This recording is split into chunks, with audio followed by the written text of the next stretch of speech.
Let me say something that might make people uncomfortable. This platform, McKenzie Friend Near Me, is free. Free to sign up, free to look around, free to decide for yourself whether it's useful or not. And yet, nobody's signing up, which tells me something interesting. Because if I were trying to scam you, if I were trying to rinse desperate parents, if this were about money, why would I give it away for free? That's not how scams work. That's not how grifts work. That's not even how bad businesses work. So let's stop pretending that cost is the issue. What's actually happening quietly behind the scenes is this. Some people don't want you to look.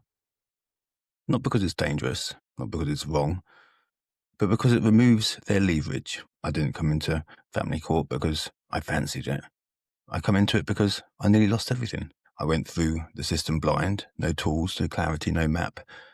I followed loud voices, I followed movements, I followed people who thrived on outrage, and it almost destroyed my case. If I'd had what I'm offering now, my first case would have taken half the time, half the damage. In other cases, it would have been half the cost. That's not arrogance. That's hindsight earned the hard way.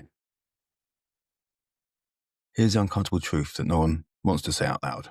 There are good McKenzie friends, and there are absolutely useless ones. And the useless ones all have something in common. They don't want you educated. They don't want you calm. They don't want you independent, because educated litigants don't need handlers. Calm litigants don't fuel drama. Independent litigants don't stay dependent. And this platform eliminates that.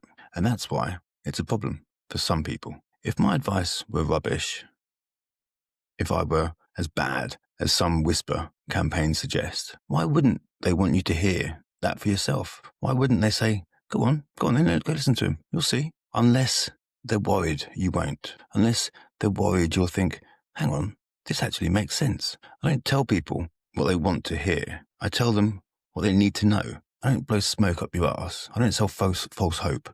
I don't promise miracles, because family court doesn't reward fantasy. It rewards preparation, restraint, clarity. And yes, it's hard. It's brutal. It's unfair. But it's unfair whether you like it or not. And the sooner you accept that, the sooner you stop bleeding time, money, and sanity. So if you're avoiding this platform because someone told you not to look, ask yourself why. If you're being warned away from free information, ask yourself who benefits from that. You don't owe me loyalty. You don't owe me belief. You don't owe me trust. All I'm asking is this. Look for yourself. If it's useless, walk away. If it's wrong, discard it. If it helps, use it. But don't let other people decide what you're allowed to hear, because the family court already does that enough for you. I mean, you can see that, right? It's your case, it's your life, and it's your choice.